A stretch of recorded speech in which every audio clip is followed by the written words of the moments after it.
Welcome to the Holistic Kid Show. My name is Zane. My name's Imad. And my name is Kasim. So we're the Holistic Kids here to educate us kids from the inside out.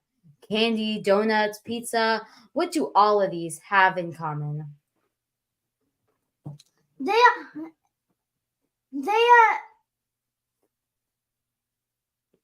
They're very, very delicious. So you are right that they raise our blood sugar. we need sugar for our brains and bodies to work right. Yes. But a troubling new study in the Lancet reported that the incidence of diabetes, type 1 and type 2, are continuing to increase in children and adults. And if that wasn't crazy enough, more than 88% of people are metabolically unstable.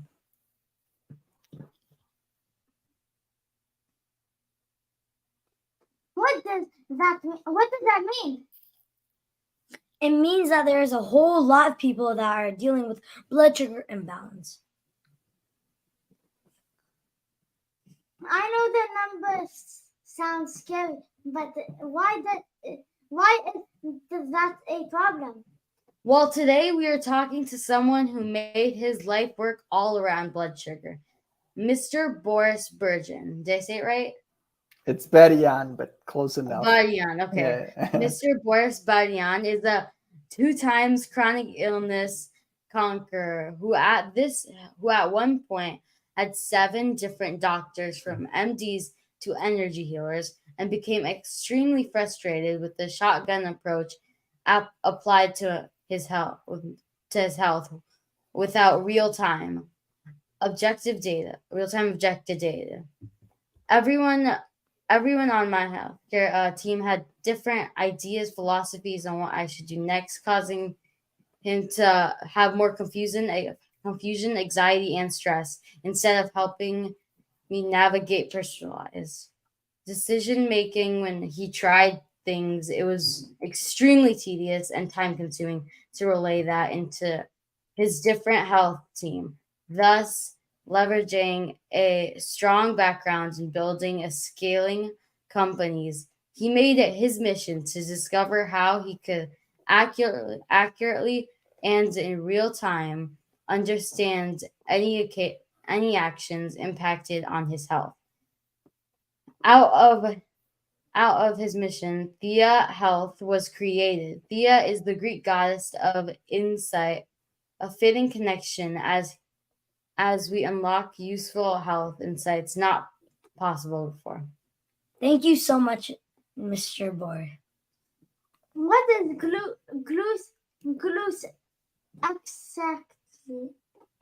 exactly? What is glucose exactly? Yes. Yeah. So glucose is just another word for blood sugar.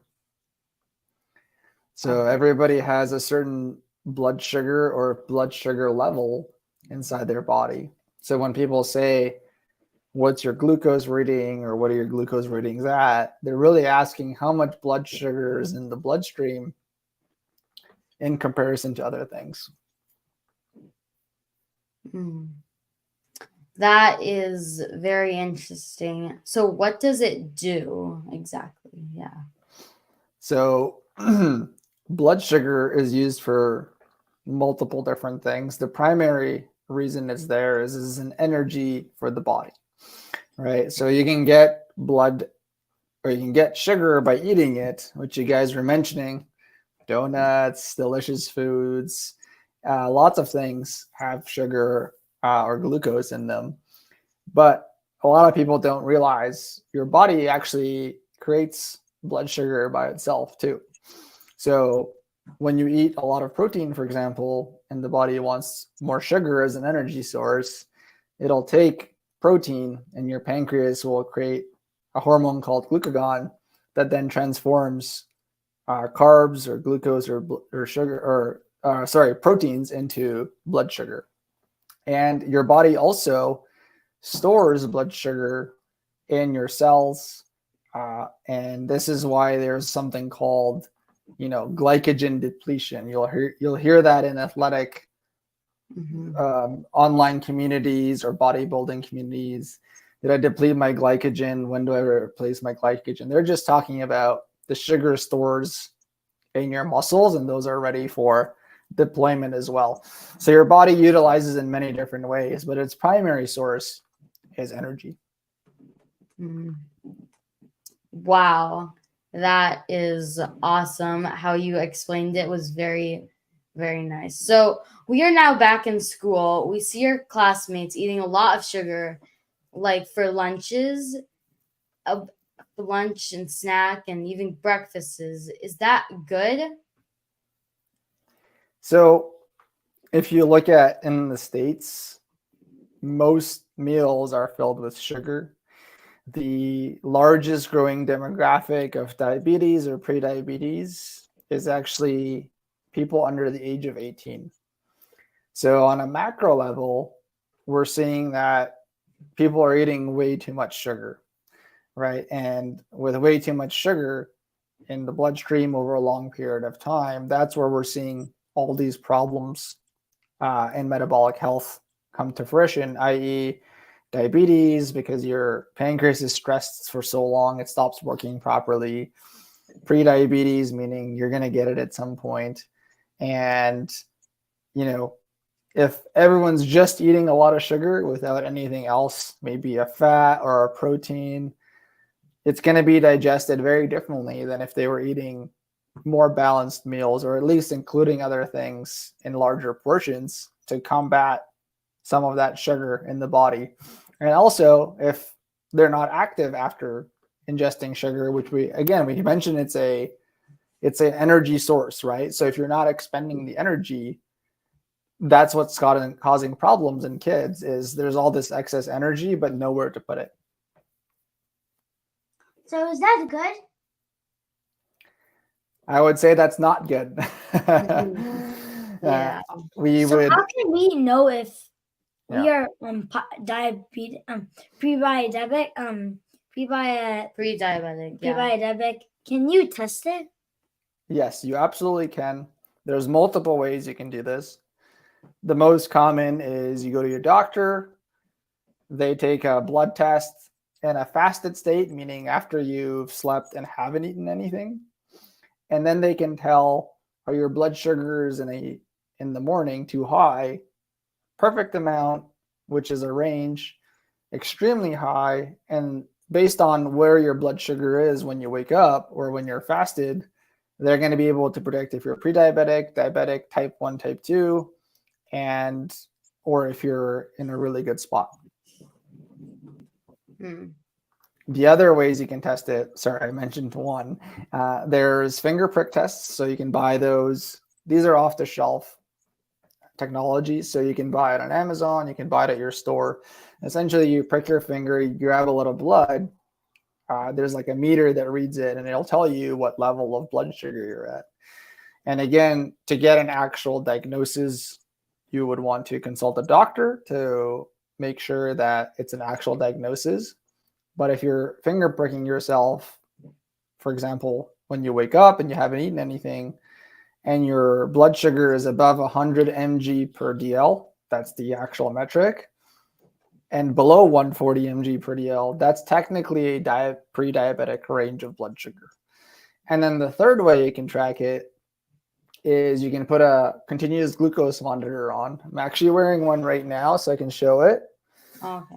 And this little device is measuring my blood sugar levels every 5 minutes.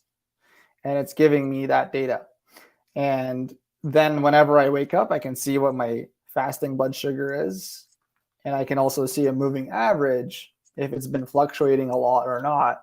And that has other implications. But those are the three ways that you can check where your blood sugar is at, in what range, and then to see if you need to do something about it or if it's in a good spot. Yes, because I'm pretty sure that our grandfathers use it to check their blood sugars. So, what is the benefit for continuous glucose monitoring? So the biggest benefit is you're getting data pretty much always on versus one point in time. And the big difference here is You could have a really good diet. You could have fasted for 72 hours.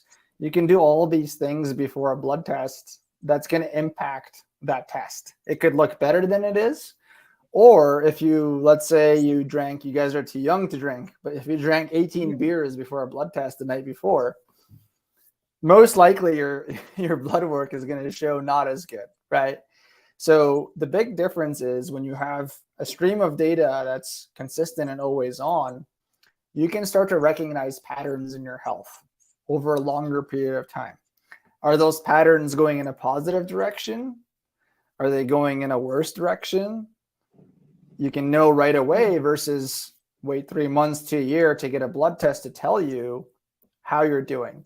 So really the biggest thing, if I'm going to wrap it into a nice succinct sentence, is you're getting a continuous feedback loop on your metabolic health because you have continuous data in real time in front of you. So what is the benefit of for What happened? continuous glucose monitoring? Okay, so Let me do that. What is the things that we can increase glucose? So there's actually a lot of things that some of them are not very commonly known. Number one is carbohydrates, or lots of carbohydrates can increase glucose. This can be anything from bread, rice, pasta, etc., all the way to simple sugars, table sugar, candies, chocolate bars, etc. The other ways glucose can get increased is even if you're not eating a lot of carbohydrates and you eat a lot of protein, your body might just create the glucose by itself if it needs it. And then the third way your blood glucose increases is through, well, I'm going to say it's three, 4, and 5, right? So if you're doing strenuous activity, your blood will make its own glucose to start burning that as energy. If you're in environments that are extremes, for example, if you're in a sauna or you go into a cold plunge, your body's going through extreme temperature. It's going to create glucose so that you have energy to battle through that situation. And in those cases, it doesn't mean they're bad. If you're exercising, it's a good thing for you. If you're in a sauna or a cold plunge, all of these are great tools where it stresses your body a little bit. It doesn't mean it's bad. In the long term, it's better for you. And so those would be all the situations that can increase the glucose. Some of them are better than others, obviously, in terms of health implications. And then the last one I almost forgot is if people are in stressful situations, their blood glucose can go up because their body's in an inflammatory state. And so therefore the blood glucose is going up. And they might not have eaten anything. They might not be exercising. They might not be in anything extreme, but it's showing up that way. And then the last one, which is not as well known, is when we use glucose monitors and put them on people, sometimes there's nothing wrong. They're not exercising. They're not in a stressful environment. They didn't eat carbs. They didn't eat a lot of protein. They're not stressed. So what is it? It's sometimes we see like an allergy to a food inflame the body. And then we see the blood glucose spike up to kind of battle that inflammation. So those would be like the 7 to 8 ways that it gets increased. Does stress do that? It does. Stress, we have seen multiple times over, it increases blood sugar levels. People who are in a panic state, it goes up, and it's really like a flight or fight response in the body. It will increase the blood sugar levels because your body thinks it's going to need energy now to expend for whatever the situation is at hand. So does fruit increase glucose? Fruit can definitely. Fruit? Is that what you said, or food? Fruit. Yeah. Fruit can definitely increase glucose, but it really depends how much you're eating and what type of fruit, right? So lower glycemic foods like berries, you can eat more of without them spiking the glucose. And then there's like super high glycemic foods. For example, we've seen watermelon. Even a little bit can spike it a lot, especially if you're not eating it with anything. Now, again, let's say you ate a ton of fat or protein before those fruits, that can stunt the glucose response because you've taken in other nutrients versus just a naked carb in a fruit like a watermelon. So we have learned about what foods to eat first to balance our blood sugar. So if you want to balance your blood sugar and we want to eat carbs, what food sequence works to keep it low? I'm going to caveat this with it actually does depend per person, but there are some common factors we've seen in general populations.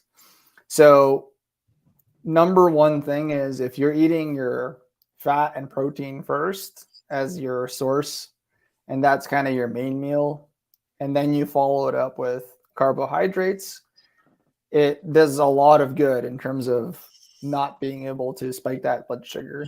So usually a protein with a fat, or protein then fat and then the carb, most of the time is the best combo. Sometimes it doesn't matter, and sometimes all three will do fine. And then for some people, and I'm not talking about big starchy carbs, but some people do better with salad first with some carbs and then the other ones.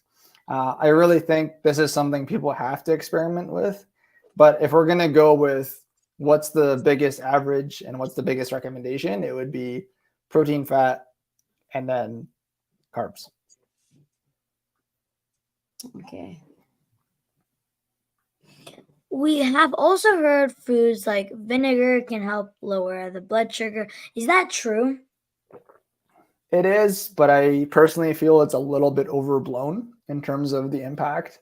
So if somebody has, the most common one is apple cider vinegar will stunt, blood sugar rise. The problem is people will use that as an absolute. So they'll have a little bit of vinegar or apple cider vinegar, and then they eat 100 grams or a big plate of, let's just say a big plate of pasta. That vinegar is not going to do much good in that situation, right? Because you ate such a large amount of carbohydrates right after. Now, if you're going to have a moderate amount and maybe you're combining the foods with fat and protein, in those situations, there are multiple studies that have shown apple cider or vinegars can help, specifically apple cider vinegar. And, if you're just not overdoing it and you don't think it's a magic pill, it's definitely a blood glucose stabilizer for the most part. So if you are not diabetic, should kids try a CGM? That's a great question. And I'm gonna do my best to answer this in a way that fits everyone's narrative. So they're technically not, the CGMs are technically not in clinical trials approved for children just yet, or it depends on the company. So you really got to check with the company and a prescribing doctor or the company that's prescribing to the kids. I personally feel like it's an extremely good tool, especially given that kids are the biggest demographic of prediabetes and diabetes. If we could put CGMs on kids and show them in real time their impact of their decisions, whether it's at school lunch, breakfast, etc., and also make it a playful and fun way to interact with their body's data, then I feel like that's a much better way to learn than somebody telling you to do something, right? Like, hey, you shouldn't do that, or you should do that. You're kids, you're exploring, you want to do it in a fun way. And I don't think there's a better way than, putting something on your body that can give you a really good picture of what's going on, especially over something like a needle, which, you guys correct me if I'm wrong, but I don't think you like needles, because I hate them and I'm not a kid anymore. Yeah. So you work a lot of blood sugar data. What foods can cause the greatest spikes? Ooh, that's a good one. It's a lot of the time, and it is a little bit personal. So we have some people that do really well on even candy because their metabolic health is so good, or they're genetically gifted. Kudos to those people. But we do see naked candy like a Skittles or, like a Reese's Pieces isn't even that bad. People would think it is. It has a lot of peanut butter and fat, so it really stunts that glucose response. But like straight sugar candy, like candy cane, Skittles, even cereals that are extremely high in sugar, like corn flakes, all of those kind of naked carbs that you don't eat with anything else, and it's primarily sugar or fructose, we see very, very big responses in the blood sugars going to beyond diabetic levels, like almost dangerous levels of blood sugar. What foods keep the glucose the most balanced?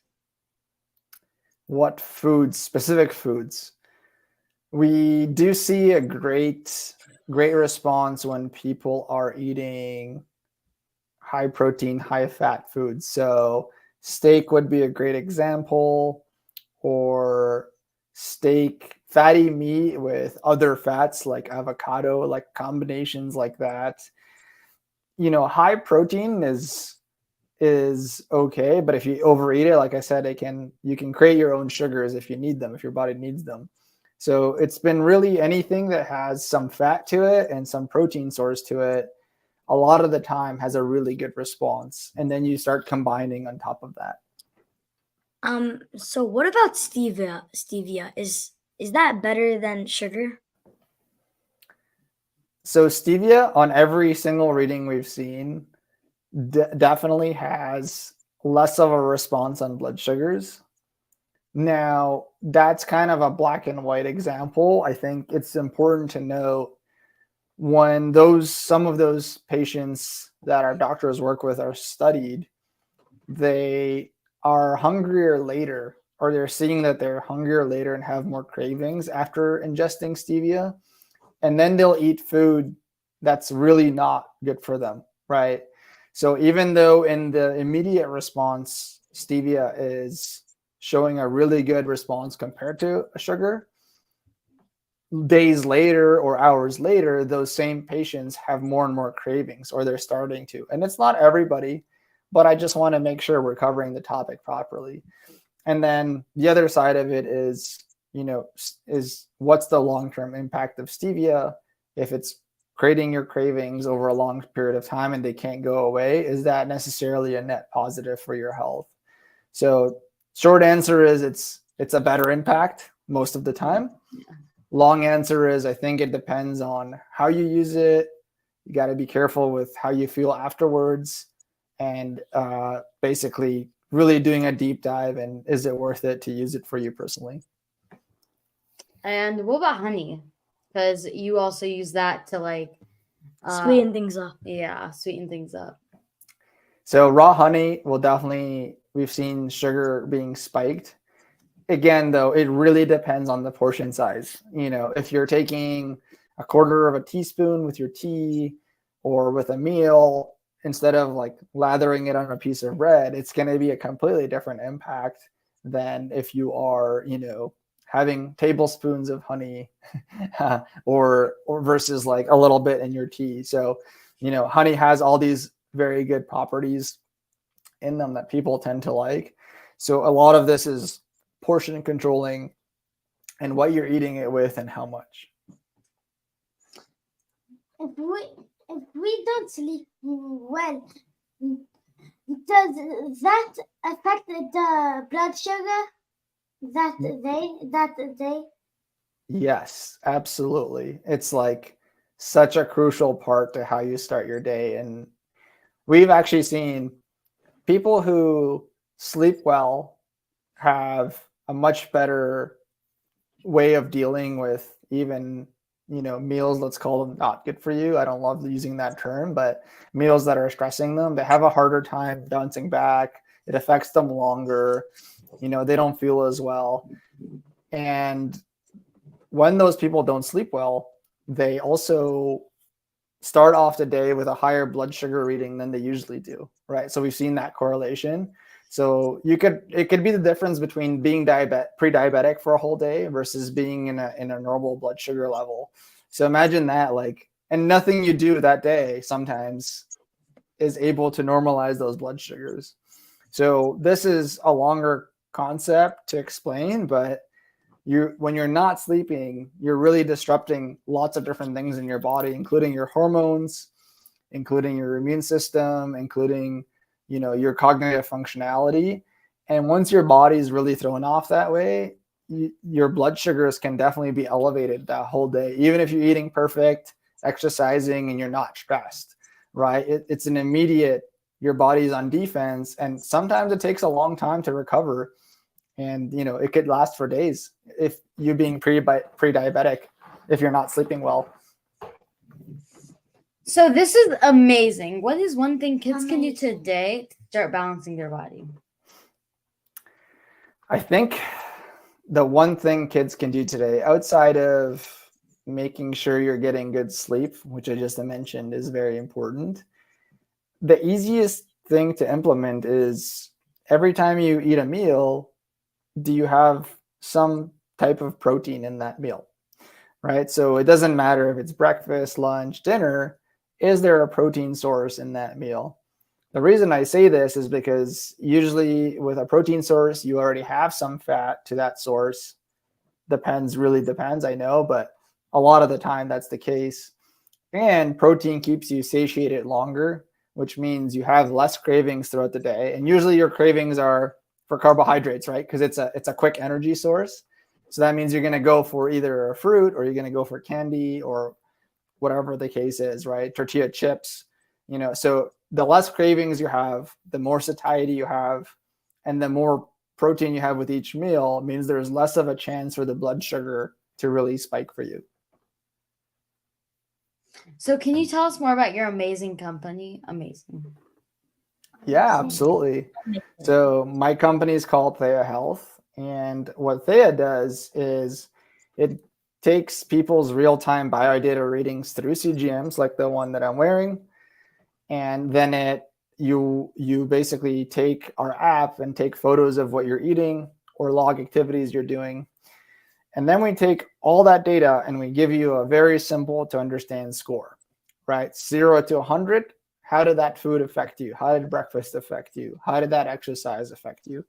And you guys already know this since you're in school. 100 is the best score you can get. 0 is the worst score. So if you get an 80 out of 100 on something, is pretty good for your body. And if you get a 40 out of 100, now you can look at it and say, hey, what is going on here? Why did this score so little? What improvements can I make? And now it becomes fun. Now, the other thing we do is we take all of your body's data that I just talked about, and we stream that to your health practice or doctor or nutritionist or whoever you're working with that's part of your healthcare plan, right?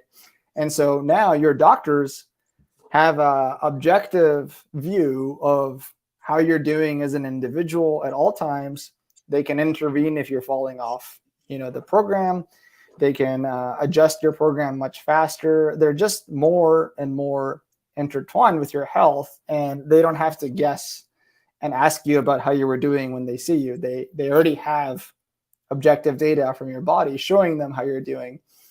So we're really empowering health businesses, practices, providers, nutritionists, anybody that has a health business catering to clients, essentially be able to get this new technology that's amazing, give it to their clients, and get data on their clients that's super useful. And then their clients are getting, that closed loop of what's my body doing, how is it doing, in a simple to understand manner. Why, that was amazing. Amazing. So that was Thank so you. empowering. Everyone make sure to follow Mr. Boris on social media. Sorry. Thank you so much, Mr. Boris. Let's recap Mr.